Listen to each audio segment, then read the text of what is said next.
₹99తో test series అనేటివి అందుబాటులో ఉన్నాయండి. ఇవన్నీ మీకు క్లాస్ వైజ్ లెసన్ వైజ్ ఉంటాయన్నమాట. 3rd to 8th అనుకోండి, ఇలాగ సబ్జెక్ట్ వైజ్ ఉంటుంది. అందులోనూ మనకు 3rd క్లాస్ అనుకోండి, first lesson, second lesson, third lesson, ఈ విధంగా లెసన్ వైజ్ ఉంటుంది. ఎవ్రీ క్లాసు మీకు కవర్ అవుతుంది చూడండి. అలాగే 9th 10th లింక్డ్ కూడా ఉన్నాయి. సైకాలజీ, విద్యా దృక్పథాలు, మెథడాలజీ, జీకే, కరెంట్ అఫైర్స్ అన్నీ ఉన్నాయన్నమాట. ఇది 1 year వ్యాలిడిటీ ఉంటుంది. ఓకే, ఎన్నిసార్లైనా రాసుకోవచ్చు. ఇక్కడ మీకు అందరు టాపిక్ వైజ్ ఇస్తున్నారు, కానీ ఈ విధంగా క్లాస్ వైజ్ లెసన్ వైజ్ అయితే ఎవరు ఇవ్వట్లేదు చూడండి. ఇక్కడ మీకు లెసన్ వైజ్ ఉంటుంది. నెక్స్ట్ అదేవిధంగా మీకు డిఎస్సికి సంబంధించి ₹599తో అవనిగడ్డ శ్రీప్రజ్ఞ ఫ్యాకల్టీతో చెప్పించినటువంటి క్లాసెస్ అన్నీ మీకు అవైలబిలిటీలో ఉన్నాయి. మొత్తం వీడియో క్లాసులు అనమాట. ₹599కే మీరు ఇక్కడ పర్చేస్ అనేది చేసుకోవచ్చు. ఇది కూడా మీకు 1 year వ్యాలిడిటీ ఉంటుంది. ఆల్రెడీ ఫ్రీ కంటెంట్ ఉంటే చూడండి. నెక్స్ట్ మీకు సైకాలజీ సంబంధించి ₹99తోనే ఇది ఎస్జిటికైనా యూజ్ అవుతుంది, మరియు టెట్కి, ఎస్ఏకైనా యూజ్ అవుతుంది. ఓకే, ఎస్ఏ టెట్కి యూజ్ అవుతుంది. ఇది మనకు ఈ బుక్ నుంచే, అకాడమీ బుక్ నుంచే 27 బిట్స్ అనేటివి రావడం జరిగింది. అవుట్ ఆఫ్ 30 ఎవ్రీ సెషన్లోనూ ఈ బుక్ ఒక చదువుకుంటే మీకు సరిపోతుందండి. ఇది మనకు మీకు వీడియోస్ ఉన్నాయి. ఓకే, టెస్ట్లు ఉన్నాయి, previous bits explanation, important PDFs అంటే మనకి దీనికి సంబంధించిన పీడిఎఫ్ కూడా ఉంది. డౌన్లోడ్ చేసుకోవచ్చు. ఆ టెక్స్ట్ బుక్ మొత్తం డౌన్లోడ్ చేసుకొని జిరాక్స్ చేసుకోవచ్చు అనమాట. ఓన్లీ ₹99కి మీరు ఇక్కడ పర్చేజ్ చేసుకోవచ్చు. సైకాలజీలో అయితే ఈజీగా స్కోర్ చేయొచ్చు ఈ కోర్స్ కానీ తీసుకున్నారంటే. ₹199తో మీకు 3rd to 10th వరకు సంబంధించి క్విక్ రివిజన్ పీడిఎఫ్స్ ఉన్నాయి. 3rd to 8th new, 9th 10th old అనేటివి ఉంటాయి. ఆఫ్టర్ 10th న్యూ కూడా అప్డేట్ అవుతాయండి. నెక్స్ట్ చూసినట్టయితే మీరు జిరాక్స్ కూడా చేసుకోవచ్చు డౌన్లోడ్ చేసుకొని చూడండి. ₹199తో టెక్స్ట్ బుక్స్ లేని వాళ్ళకి చాలా యూజ్ అవుతుంది. ఇన్ని కోర్సెస్ కనుక మీరు పర్చేజ్ చేసుకోవాలంటే ఎస్ఎస్ ప్రొడక్షన్స్ కాంపిటేటివ్ హబ్ అని ప్లేస్టోర్లో టైప్ చేసి డౌన్లోడ్ చేసుకోండి యాప్ అనేది. అక్కడ మీరు పర్చేజ్ చేసుకోవచ్చు. Hi, hello, welcome to S S productions competitive hub అండి. ఈ వీడియోలో మనము మోడల్ పేపర్ సంబంధించి, ఓకే, ఈవీఎస్ సంబంధించి చూద్దాము. మీరు కింద కామెంట్ సెక్షన్లో కామెంట్ కూడా చేయండి. మీ మార్క్స్ ఎన్ని వస్తున్నాయని చెక్ చేసుకోండి. నెక్స్ట్ ఫస్ట్ వన్ చూద్దాము. కాంతి కనిష్ట కాల మార్గంలో ప్రయాణిస్తుంది అన్నది ఏ నియమము? ఫస్ట్ ఆఫ్ ఆల్ మన ఛానల్ ఎవరైనా ఫస్ట్ టైం చూస్తుంటే కనుక సబ్స్క్రైబ్ చేసుకోండి. ఇలాంటి మరిన్ని వీడియోస్ మీకు నోటిఫికేషన్గా రావడం అనేది జరుగుతుంది. చూద్దాం ఫస్ట్ క్వశ్చన్. కాంతి కనిష్ట కాల మార్గంలో ప్రయాణిస్తుంది అనున్నది ఏ నియమము? ఆప్షన్ 3 ఫెర్మాట్ నియమాలండి. మన డైరెక్ట్ టెక్స్ట్ బుక్స్ బిట్టే. నాణ్యమైన పట్టు తయారు చేయడానికి దేని నుండి పట్టు దారాన్ని తీస్తారు? నాణ్యమైన పట్టు దారాన్ని తయారు చేయడానికి దేని నుంచి పట్టును తీస్తారు అంటే ఆప్షన్ 1 కకూన్. ఈ క్రింది వానిలో ఉపరితల దృగ్విషయం ఏది? ఉపరితల దృగ్విషయం ఇక్కడ మనం చూసినట్టయితే ఎగరడం అండి, ఎగిరిపోవడం అంటారు కదా. అంటే ఉన్నటువంటి పై ఉన్నటువంటి ఎగిరిపోయి మనకు లోపల అక్కడ మనకి సముద్రపు నీరు నుంచి ఉప్పు తీయడము, ఇలాగే చూసుకోవచ్చు. ఎగిరిపోవడము ఆప్షన్ 1 ఒకటి మాత్రమే ఉపరితల దృగ్విషయంగా చెప్పచ్చు. అక్రమాకార వస్తువుల వైశాల్యాన్ని లేదా ఆకు వైశాల్యాన్ని దేని సాయంతో కొలుస్తారు? అంటే క్రమంగా ఉండకుండా క్రమం తప్పి ఉంటాయి అన్నమాట ఆకారాలు అనేటివి. అక్రమాకారంగా ఇలాంటి ఉన్న వాటి యొక్క వైశాల్యాన్ని ఎలా కొలుస్తారంటే గ్రాఫ్ పేపర్ యూజ్ చేసి కొలుస్తారు. ఆప్షన్ 1 గ్రాఫ్ కాగితం. రౌండ్గా ఉంటాయి కదా, సో ఇలాంటివన్నీ దారాన్ని యూజ్ చేసి కొలుస్తాం. మామూలు వాటిని టేపు, కొలబద్ద యూజ్ చేస్తాం. ఒక దండాయస్కాంతం కలిగి అందు ధ్రువాల సంఖ్య. మామూలుగా చూడండి, దండాయస్కాంతం అండి మనకు ఎన్ని ధ్రువాలు కలిగి ఉంటుంది? 2 ఉంటుంది, నార్త్ సౌత్. ఆప్షన్ 4. నీటి శుద్ధి కేంద్రంలో ఏ ప్రక్రియ ముగిసాక నీరు క్లోరినేషన్ తొట్టిలోకి పంపబడుతుంది? 7th క్లాస్ అండి, 7th సైన్స్లో ఉంది ఇది. నీటి శుద్ధి కేంద్రంలో ఏ ప్రక్రియ ముగిసాక నీరు క్లోరినేషన్ తొట్టిలోకి పంపబడుతుంది? అంటే క్లోరినేషన్ తొట్టిలోకి ఏ ప్రక్రియ తర్వాత, అంటే దాని ముందు ప్రక్రియ ఏమిటి? వడపోత. ఆప్షన్ 4. ఉసిరికాయలో ఉండేటువంటి ఆమ్లం, ఇది కూడా 7th క్లాస్. ఆప్షన్ 2 ఆస్కార్బిక్ ఆమ్లం. ఆక్సాలిక్ వేరండి. ఆక్సాలిక్ వచ్చి మనకు టమోటాలో ఉంటుంది, ఇది ఆస్కార్బిక్ అనమాట, ఉసిరికాయలో ఉంటుంది. ఉసి అసా రెండు సెకండ్ ప్లేస్లో ఉన్నాయి చూడండి. ఓకే, ఇది మనకు 7th క్లాస్ అండి. ధమనుల్లో ఉండేటువంటి రక్తము. ఇది కూడా మనకు 7th క్లాసే. ఎక్కువ 7th 8th నుంచి ఇస్తారండి. సో చూసుకోవాలి, 7th 8th మాత్రం కంపల్సరీ చూసుకోవాలి. ధమనుల్లో ఉండే రక్తం, ఇది కూడా 7th క్లాస్. ధమనుల్లో ఉండేటువంటి రక్తం ఏంటంటే మంచి రక్తం అండి. మంచి రక్తం అంటే ఏంటి? ఆమ్లజని సహిత, అంటే ఆమ్లజని సహిత రక్తము అంటాం. ఆమ్లజని రహిత కాదు, ఆమ్లజని సహిత రక్తము. Option 1 and 3. మనకు చెడు రక్తం ప్రవహించేటువంటి ఒకే ఒక ధమని ఏమిటి అంటే పుపుస ధమని. మామూలుగా ధమనుల్లో మంచి రక్తం ప్రవహిస్తుంది, కానీ ఒకే ఒక ఈ పుపుస ధమనిలో మాత్రం చెడు రక్తం ప్రవహిస్తుంది. మామూలుగా సిరలలో చెడు రక్తం ప్రవహిస్తూ ఉంటుంది, ఓకేనా. అదే మనకు పుపుస సిరలో మాత్రం మంచి రక్తం ప్రవహిస్తుంది. రివర్స్ చూసుకోండి ఒకసారి. నీకు ఇంకా మనకి కుడివైపున మన గుండె ఉందా, మన బాడీ అంతా ఉంది కదా, మన కుడివైపున అంతా ఎలాంటి రక్తం ప్రవహిస్తుంది అంటే చెడు రక్తం ప్రవహిస్తూ ఉంటుంది. మన ఎడం వైపేమో మంచి రక్తం ప్రవహిస్తూ ఉంటుంది. ఓకే, ఇది అంతా 7th క్లాస్లో ఉంది, చూడండి. ఉగాది పచ్చడి ఉగాది పండుగ యొక్క ప్రత్యేక వంటకంగా ఏ రాష్ట్రాల్లో ప్రసిద్ధి చెందింది? మనకిది మన యూట్యూబ్లో మనం ఇక్కడ క్విజ్ పెడుతూ ఉంటాం కదా, అప్పుడప్పుడు క్విజ్లో కూడా అడిగినటువంటి క్వశ్చన్ అండి ఇది. మనకి చూడండి, మీరు చాలామంది కన్ఫ్యూజ్ అయ్యారు. చాలామంది ఆంధ్రప్రదేశ్, తమిళనాడు, కర్ణాటక, కేరళ అనిస్తే కేరళ అని పెట్టేస్తున్నారు. సో కాదండి, కర్ణాటక. కేరళ కాదు, కర్ణాటక. చూసుకోండి, ఆంధ్రప్రదేశ్, తమిళనాడు, కర్ణాటక. ఆప్షన్ 3. మనకు ఎందుకంటే ఇవే ఎందుకు మేడం అంటే మనకు టెక్స్ట్ బుక్స్లో మెన్షన్ చేశారు, ఓన్లీ ఈ 3 ఇచ్చే మెన్షన్ చేశారు కాబట్టి మన టెక్స్ట్ బుక్స్లో ఎలా ఉందో అలానే చూసుకోవాలండి. ఆంధ్రప్రదేశ్, తమిళనాడు, కర్ణాటక. కండరాలకు గుండ్రంగా తెల్లగా ఉండే దారాలు లాంటి తంతువుల వంటి నిర్మాణం. కండరాలకు గుండ్రంగా తెల్లగా ఉండే దారాల లాంటి తంతువుల వంటి నిర్మాణం. ఆప్షన్స్, వాటిలో మనము లిగమెంట్లు అంటామండి, సారీ టెండాన్స్ అంటాము, స్నాయుబంధనం. ఓకే, లిగమెంట్లు సంధిబంధనం అంటాము. Okay, option A, D right కాబట్టి ఆప్షన్ 2. ఇక్కడ ఎముకకు మధ్య అయితే మనకు లిగమెంట్లు. ఓకే, నెక్స్ట్ ఇది కూడా మనకు 7thలో ఉంది. ఈ అండాశయంలో అండాలు ఏ విధంగా మారుతాయి? ఇది కూడా 7th క్లాసే. అండాశయంలో అండాలు ఏ విధంగా మారుతాయి? అండాశయంలో మనం చూసినట్టయితే అండాలు అనేటివి విత్తనాలుగా మారిపోతాయండి. మనకు పరిపక్వత చెందినటువంటి అండాశయం ఏమవుతుంది? ఫలంగా మారుతుంది. ఈ అండాశయంలో ఉండేటువంటి అండాలన్నీ మనకు విత్తనాలుగా మారిపోతాయి. ఆహారంలో క్రొవ్వు పదార్థం నిర్ధారించడానికి ఉపయోగించే పరీక్ష. ఆహారంలో కొవ్వు పదార్థం ఉందా లేదా అని నిర్ధారించడానికి ఏం చేస్తాం?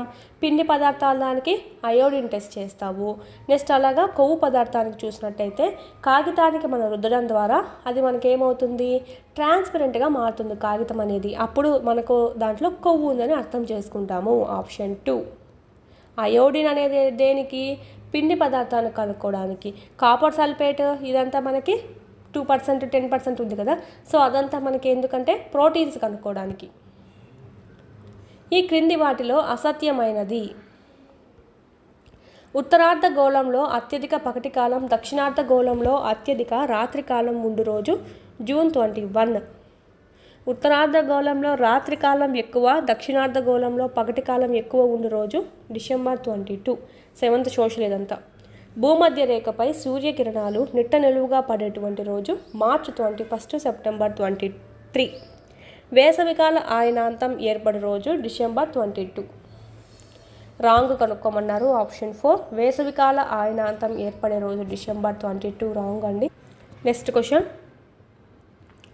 ఆంధ్రప్రదేశ్లో ప్రవహించు కృష్ణానది గురించి సరైన వాక్యాలు గుర్తించుము. కృష్ణానది జన్మస్థలం మహారాష్ట్రలోని మహాబలేశ్వరం. Yes, right ఆన్సరే. దీని యొక్క పొడవు, కృష్ణానది యొక్క పొడవు 1400 కిలోమీటర్స్. Yes, right. మనకు టెక్స్ట్ బుక్లో ఇచ్చిన దాని ప్రకారం చూసుకోవాలి, గూగుల్లో దాని ప్రకారం కాదు. కృష్ణానది రాష్ట్రంలో ప్రవహించు జిల్లాలు ప్రకాశం, కృష్ణా, బాపట్ల, ఏలూరు. రాంగ్ అండి. కృష్ణానది ఉపనదులు నిరా, పాలెం, వేమన, వ్యర, గాయత్రి. ఇది రైట్. మనకి ఈ 3 రాంగ్. ఇది కృష్ణానది రాష్ట్రంలో ప్రవహించే జిల్లాలు, అది రాంగ్. ఆప్షన్ 4 అండి, ABD. నెక్స్ట్ సరికానిది, ఇస్రో కంటే ముందు అంగారక గ్రహాన్ని చేరుకున్న సంస్థలు Soviet space programme, NASA, European space agency. Yes right answer. చంద్రునిపై మానవుడు కాలు మోపిన మొదటి రోజు 1969 జూలై 21. తోకచుక్క తలభాగం వాయువుతో, తోకభాగం ఘన కణాలను కలిగి ఉంటుంది. కాదండి, తలభాగం అనేది ఘనంగా ఉంటుంది, తోకభాగం అనేది వాయువులతో ఉంటుంది. మనకు ఇక్కడ డైరెక్ట్ ఆప్షన్ 3 అనేది రాంగ్, అంటే మిగతా 3 రైట్. మనకి హోయలీ తోకచుక్క ప్రతి 76 సంవత్సరాలకు ఒకసారి కనిపిస్తుంది. మొదటిసారి 1986లో కనిపించింది. ఓకే, హేలీ తోకచుక్క. మనకు ఆప్షన్ 3. నెక్స్ట్ క్వశ్చన్, గ్రామాలు, నగరాలు, పట్టణాలను చూపేటువంటి పటాలు. దీన్ని మనం రాజకీయ పటాలు అంటాం. నగరాల గురించి, పట్టణాల గురించి, గ్రామాల గురించి కానీ మన క్యాపిటల్స్ ఇవన్నీ చూసుకుంటాం కదా, సో అదంతా. పర్వతాలు, మైదానాలు, సముద్రాలను చూపేదైతే మనకి భౌతిక పటాలుగా చూసుకుంటామండి. ఓకే, భూ వినియోగము, ఉష్ణోగ్రత, వర్షపాతము, ఇలాగా ఒక విషయం గురించి చెప్పేటట్టయితే కనుక మనకు ఒక విషయ నిర్దేశిత పటాలు అని చెప్పి చూసుకుంటాం. CAB. ఆప్షన్ 3. నెక్స్ట్ క్వశ్చన్, ప్రపంచంలో గల ఖండాలను గుర్తించండి. మనకి ఇక్కడ వరుస కూడా అదే ఉండాలి. ఆసియా, ఆఫ్రికా, ఉత్తర అమెరికా, దక్షిణ అమెరికా, అంటార్క్టికా, ఐరోపా, ఆస్ట్రేలియా. ఆప్షన్ 4. ఇక చూడండి, మనకు ఇవంతా ఇచ్చేశారు. So option 4 is the right answer. Union carbide యొక్క భోపాల్ ప్లాంట్ అమెరికాలోని ప్లాంట్ మధ్య గల పోలికలను తెలుపు క్రింది వానిలో సరైనది. యూనియన్ కార్బైడ్ యొక్క ప్లాంట్ల అమెరికాలోని వెస్ట్ వర్జీనియాలో, భారతదేశంలో భూపాల్లో ఉంది. యూనియన్ కార్బైడ్ యొక్క ప్లాంట్లు అమెరికాలోని వెస్ట్ వర్జీనియాలో, భారతదేశంలో భోపాల్లో ఉంది. Yes right. వెస్ట్ వర్జీనియాలో కంప్యూటరైజ్డ్ హెచ్చరిక వ్యవస్థలు అమల్లో ఉన్నాయన్నమాట, కానీ దీంట్లో లేవు. అంటే ఎందుకు ప్రమాదం అయ్యింది, దానికి దీనికి తేడా చూడండి అన్నట్టుగా సౌకర్యాలు. భోపాల్ ప్లాంట్లో వ్యక్తులు వాసన ద్వారా మాత్రమే లీక్ను పసిగట్టాలి. ఇక్కడ ఎలాంటి ముందస్తు కంప్యూటరైజ్డ్ హెచ్చరిక వ్యవస్థలు లేవు. ఓకే, ఎంది రైటే. వెస్ట్ వర్జీనియాలో ప్లాంట్ వద్ద అత్యవసర తరలింపుకు ప్రణాళికలు అమల్లో ఉన్నాయి, కానీ భూపాల్లో లేవన్నమాట. అందుకే ఎంతో ప్రాణ నష్టం అనేది జరిగింది. సో 4 రైటే అండి మనకి. Option 1 ABCD. ఆర్యుల గురించి తెలిపే క్రింది వానిలో సరికానిది. ఆర్యుల గురించి తెలిపే క్రింది వానిలో సరికానిది. వేదాలలోని శ్లోకాలు, క్రతువులు, తత్వాలు గురించి గద్య రూపంలో ఉన్నాయి. బ్రాహ్మణాలు. ఓకే, విద్యావాదం, క్రతువులు, సంస్కారాల గురించి తెలిపేది అరణ్యకాలు. ఆత్మ, ప్రకృతి యొక్క రహస్యాలను గురించి తెలుపు మాతృకా గ్రంథాలు ఉపనిషత్తుల్లో మనకి ఇదంతా ఉంటుంది.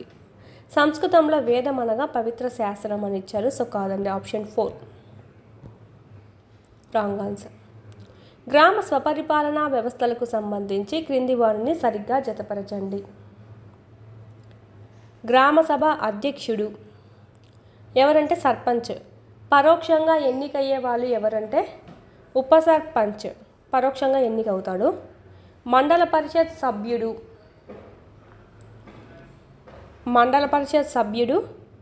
MPTC సభ్యుడు అంటాం. గ్రామ పంచాయతీలో సభ్యత్వం గలవారనే వార్డు యొక్క సభ్యుడు. ఓకే, నెక్స్ట్ మనకు ఆన్సర్ ఏంటి? BDAC. ఇది ఆప్షన్ 2. మండల పరిషత్ గురించి తెలుపు కింది వాక్యాలలో సరికానిది. మండల పరిషత్ యొక్క పదవీ కాలం ఎంత అంటే 5 అని ఇచ్చారు. Yes right answer. Mandal Parishad కార్యాలయ అధిపతి మండల అభివృద్ధి అధికారి అంటాం. రైట్. మన రాష్ట్రంలో గ్రామాలలో ప్రజాసేవలు అందించినవి గ్రామ సభ, గ్రామ పంచాయతీ, గ్రామ సచివాలయం. Yes right answer. జిల్లాలోని అన్ని ప్రభుత్వ సంస్థల కార్యకలాపాలను జిల్లా పంచాయతీ అధికారి పర్యవేక్షిస్తాడు. జిల్లాలోని అన్ని ప్రభుత్వ సంస్థల కార్యకలాపాలు ఎవరు? జిల్లా కలెక్టర్ కదా మనకి పర్యవేక్షించాలి. Option 4 is the wrong answer. Next, ship breaking కొరకు ఓడలు దక్షిణాసియాకు తరలించుట వల్ల ఏర్పడే పరిణామ ప్రభావం. ఈ పరిశ్రమ వల్ల దక్షిణాసియాలో వేలాది మందికి ఉపాధి అవకాశాలు లభిస్తాయి. నౌకల విడిభాగాల ద్వారా ఇతర అనుషంగిక పరిశ్రమలు అభివృద్ధి చెందుతాయి. నౌకలలో చాలా ప్రమాదకరమైన హానికరమైన పదార్థాలు పర్యావరణానికి హాని చేస్తాయండి.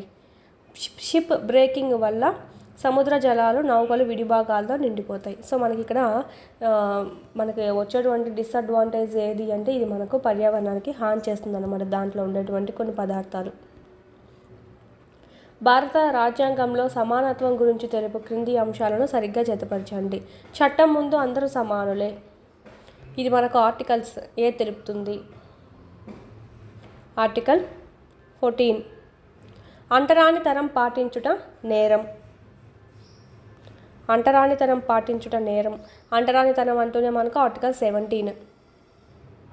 6 to 14 సంవత్సరాల వయసులో గల వారికి నిర్బంధ ప్రాథమిక విద్య కల్పించడం. ఇది అందరికీ తెలిసిందే. 21A. ప్రభుత్వ రంగ ఉద్యోగాలలో అందరికీ సమాన అవకాశాలు కల్పించడం. మిగిలింది B. 16. A, C, D, B. Option 2. ఈ క్రింది నగరాలలో నీటి సరఫరాకు సంబంధించిన అంశాలను సరిగ్గా జతపరచండి. ప్రైవేట్ వ్యక్తుల నుంచి నీటి సరఫరా సేవను వెనక్కి తీసుకోవాలని ప్రభుత్వంపై ఒత్తిడి చేస్తూ అల్లర్లు చెలరేగినటువంటి ప్రదేశం. ఇదంతా మనకు బొలోవియాలో జరిగింది. శుద్ధమైన త్రాగునీరు పేదలకు అందుబాటులోకి తీసుకొని వచ్చడం ద్వారా శిశు మరణాలు తగ్గించగలిగిన ప్రదేశం. పోర్టో అలెగ్రే. నీటి కొరత అధికంగా ఉండి ట్యాంకర్ల ద్వారా నీటి సరఫరాపై ఆధారపడిన ప్రదేశం ఏదంటే చెన్నై అండి. A, C, B. ఆప్షన్ 2. నేలలు, ఆ నేలలో పండే పంటలు, భూమిలో దొరికే ఖనిజాలు మొదలైన వాటికి సంబంధించిన జ్ఞానం అందించే సాంఘిక శాస్త్రం యొక్క శాఖ. నేలలు, నేలలో దొరికే పంటలు, భూమిలో దొరికే ఖనిజాలు ఇదంతా మనము భూగోళ శాస్త్రంలో నేర్చుకుంటాం. చరిత్ర గురించి అంతా హిస్టరీ అంతా. ఈ డబ్బులు సంబంధించి ఎకానమీ సంబంధించి అయితే అర్థశాస్త్రం. ఈ మనకు రాజకీయాలకు సంబంధించి అంతా అయితే పౌరశాస్త్రం. ఇదైతే భూగోళ శాస్త్రం, జాగ్రఫీ. మన ఆరోగ్య రక్షణ, గృహోపకరణాలు, ఆహారం తయారు చేసుకోవడం, దుస్తులు తయారు చేసుకోవడం, మంచి నివాసాలు ఏర్పాటు చేసుకోవడం అనే అంశాలు ఉపయోగించడం వల్ల విద్యార్థుల్లో నెరవేరేటువంటి విజ్ఞాన శాస్త్ర విలువ క్రింది వానిలో ఏది? దీనివల్ల ఏమవుతుందండి మనకి ఆరోగ్యాన్ని రక్షించుకోవడం, గృహోపకరణాలు, ఆహారం తయారు చేసుకోవడము, మన దుస్తులు తయారు చేసుకోవడము, నివాసాలు ఏర్పాటు చేసుకోవడము ఇదంతా మనకు ఉపయోగిత విలువ. ఆప్షన్ 2. ముఖ్యమంత్రి యొక్క పరిపాలనా విధానాలను చూపడానికి ఉపయోగించే చార్టులను ఏమంటారు? ముఖ్యమంత్రి యొక్క పరిపాలనా విధానాలు చూపడానికి ఉపయోగించేటివి ప్రవాహ చార్ట్లు. వంశవృక్షం అంటే తెలిసిందే కదా, మన తాత ముత్తాతల నుంచి ఫ్యామిలీ చార్ట్ అంతా. పరీక్ష ఏ ఉద్దేశంతో నిర్వహించబడుతుందో ఆ ఉద్దేశం నెరవేరితే ఆ పరీక్షకు ఉన్న లక్షణం. ఏ ఉద్దేశంతో నిర్వహించబడుతుందో ఆ ఉద్దేశం నెరవేరితే ఏ లక్ష్యాలు నువ్వు పరీక్షించాలనుకుంటున్నావో ఆ లక్ష్యాలు బేస్ చేసుకొని నువ్వు క్వశ్చన్ పేపర్ ఇవ్వాలి. అలాగా అయినట్టయితే అంటే మంచిగా సంబంధించినటివి ఇచ్చినట్టయితే దానికి ఆ ప్రశ్నపత్రానికి ఆ పరీక్షకు సప్రమాణత లేదా ప్రామాణికత ఉన్నట్టు. ఆప్షన్ 1. ఇది తెలిసిందే కదా, విశ్వసనీయత. ఎంతమంది దుద్దినా ఒకటే మార్క్స్ రావడం. పాఠ్య ప్రణాళిక విద్యార్థికి ఇష్టమయ్యే విధంగా, విద్యార్థి ఆసక్తికరంగా అభ్యసన కృత్యాలలో పాల్గొనే విధంగా పాఠ్య ప్రణాళిక పొందుపరచాలి అని చెప్పే పాఠ్య ప్రణాళిక నిర్మాణ సూత్రం ఏది కింది వానిలో? అంత విద్యార్థికి ఇష్టమయ్యే విధంగానే విద్యార్థి. సో విద్యార్థి కేంద్రీకృత సూత్రం. Last question. క్రింది వానిలో నిగమన పద్ధతి గురించి సరైనది కాంది ఏంటి? ఇదంతా మనకు బుక్, ఇది ఎస్ఎన్ఎస్ బుక్ అండి, మీరు కావాలంటే కొనుక్కోవచ్చు, మార్కెట్లో ఉంది. విద్యార్థులు ముందుగా సిద్ధం చేసిన జ్ఞానాన్ని పొందుతారు. నిగమన పద్ధతి గురించి సరైనది కానిదండి. ఇతరుల సంపాదించిన జ్ఞానాన్ని ఉపయోగిస్తారు. విద్యార్థి వివిధ అంశాలను పరిశీలించి ప్రత్యేకించి సమాచారం పొందుతారు. ఇదంతా మనకు ముందుగా సిద్ధం చేసిన జ్ఞానాన్ని పొందుతాడు. అంటే ఫస్ట్ నీకు సూత్రం చెప్పేసి తర్వాత ఎగ్జాంపుల్స్ వస్తాయి. ఎవరో చేసిందే. సంపాదించిన జ్ఞానాన్ని ఉపయోగిస్తారు. ఇతరులు సంపాదించింది ఆ ఇతరులు చేసినటువంటి ఫార్ములా యూజ్ చేసుకొని చేస్తాడు. ఇక్కడేం వాడే ఫార్ములా రాబట్టడు. ఆగమన పద్ధతిలో వాడే రాబడతాడు. విద్యార్థి వివిధ అంశాలను పరిశీలించి ప్రత్యేకించి సమాచారం పొందుతాడు. ఇక్కడ అదేం ఉండదు. ఆప్షన్ 3 నిగమన పద్ధతిలో అదేముండదు. విద్యార్థి ఇతరులపై ఆధారపడడాన్ని ప్రోత్సహిస్తుంది ఈ నిగమన పద్ధతి అనేది. ఎస్ అండి. ఆప్షన్ 3 ఒక్కటి దీనికి సెట్ కాదు. దీంతో మనకి ఈవీఎస్ సంబంధించి 30 క్వశ్చన్స్ కూడా కంప్లీట్ అవుతాయి. మీ మార్క్స్ ఎన్ని వచ్చాయి కింద కామెంట్ సెక్షన్లో కామెంట్ చేయండి. మన యాప్లో డిఎస్సికి సంబంధించినటువంటి కంప్లీట్ టెస్ట్ సిరీస్ అనేవి అవైలబిలిటీలో ఉన్నాయి. ఆల్ సబ్జెక్ట్స్ సంబంధించి ఉంటాయి. థర్డ్ టు 8 ఉంటాయి. న్యూ సిలబస్ బేస్ చేసుకొని 9th ఓల్డ్ న్యూ 2 ఉన్నాయి. 10th కూడా 2023 సంబంధించిన సిలబస్ ఉంది. ఈ విధంగా మీకు సైకాలజీ, విద్యా దృక్పథాలు, మెథడాలజీ, జీకే, కరెంట్ అఫైర్స్ కూడా మీకు అవైలబిలిటీలో ఉంది. అందరూ టాపిక్ వైజ్ అందిస్తున్నారు కానీ ఈ విధంగా క్లాస్ వైజ్, లెసన్ వైజ్ అందులో కూడా ఇప్పుడు థర్డ్ టు 8 అనుకోండి, ఇట్లాగా సబ్జెక్ట్ వైజ్ మళ్ళీ దాంట్లోనూ మీకు క్లాస్ వైజ్, లెసన్ వైజ్ అనేది ఉంటుంది. First lesson, second lesson, third lesson ఈ విధంగా ఉంటుంది అనమాట. ఎవ్రీ లెసన్ కవర్ అవుతుంది. ఈ విధంగా 3rd నుంచి 8th వరకు ఫుల్ సిలబస్ ఉంటుంది. 9th 10th లింక్ టాపిక్స్ అనేటివి లెసన్ వైజ్ ఉంటాయి. సో చాలా యూజ్ అవుతుంది. ఎవ్రీ లెసన్ అనేది కవర్ అవుతుంది మీకు. చూడండి, యాప్ డౌన్లోడ్ చేసుకొని ఇక్కడ రెడ్ కలర్లో ఉండేదంతా మీకు ఫ్రీ కంటెంట్ అండి. ఆల్రెడీ ఫ్రీ టెస్ట్లు కూడా కొన్ని ఉన్నాయి. రాయండి, నచ్చితేనే పర్చేజ్ చేసుకోండి. చాలా యూస్ఫుల్ అవుతుంది. అదేవిధంగా టెక్స్ట్ బుక్స్ లేని వాళ్ళకైతే ఇక్కడ మీకు పీడిఎఫ్స్ అనేవి అవైలబిలిటీలో ఉన్నాయి. మళ్ళీ టెక్స్ట్ బుక్ మొత్తం చదవాల్సిన అవసరం లేకుండా ఏవైతే ఎగ్జామ్ పాయింట్ ఆఫ్ వ్యూలో అడుగుతారో అవన్నీ మీకు ఇక్కడ క్విక్ రివిజన్కి చేయడం అనేది జరిగింది. ఇవి మీరు జిరాక్స్ కూడా చేయించుకోవచ్చు. 3rd నుంచి 10th వరకు ఉంటాయండి. జిరాక్స్ కూడా చేయించుకొని ఇవి మీరు జిరాక్స్ చేయించుకోవడం, చదవడము, వీటికి వచ్చి టెస్ట్ సిరీస్ అనేది ప్రాక్టీస్ చేసుకోవడం చేశారంటే కనుక మీకు ఇన్ టైంలో సిలబస్ అంతా కంప్లీట్ అవుతుంది. ఓకే. సైకాలజీ సంబంధించి ఓన్లీ 1 రూపీతో మీకు 100+ టెస్ట్లు అనేవి ఉన్నాయి. 1000+ బిట్స్ అనేవి కవర్ అవుతాయి. చూడండి, ఇది కూడా మీకు యూజ్ అవుతుంది. ఓన్లీ సైకాలజీ ఉంటుంది. లూసెంట్ జీకేకి సంబంధించి ఎప్పుడు మనకి ఇంగ్లీష్ ప్లస్ హిందీ లాంగ్వేజ్లోనే చూసాము. ఇక్కడ మొదటిసారిగా తెలుగులో కూడా మీకు ట్రాన్స్లేట్ చేసి అందివ్వడం జరిగింది. పీడిఎఫ్ అనేది 1500 బిట్స్ అనేవి మీకు ఇక్కడ ఉండడం అనేది జరుగుతుంది. మీరు చదువుకోవచ్చు. ఎవ్రీ కాంపిటేటివ్ ఎగ్జామ్కి మీకు ఇక్కడ యూజ్ అవుతుంది. మెయిన్ అయితే కానీ డిఎస్సి అభ్యర్థి ఎవరైతే ఉన్నారో ప్రతి ఒక్కరి దగ్గర ఉండాల్సిన టెస్ట్ సిరీస్ అండి. ఎందుకంటే ఇక్కడ మీకు టాపిక్ వైజ్ కాకుండా లెసన్ వైజ్ ఇచ్చారు కాబట్టి ఎవ్రీ లెసన్ అనేది కవర్ అవుతుంది. దీని గురించి ఏమైనా డౌట్స్ ఉంటే కనుక స్క్రీన్ మీద కనిపిస్తున్నటువంటి నెంబర్కి కాల్ చేయండి. మొత్తం న్యూ సిలబస్ అంతా అప్డేట్ చేయడం అనేది జరిగిందండి.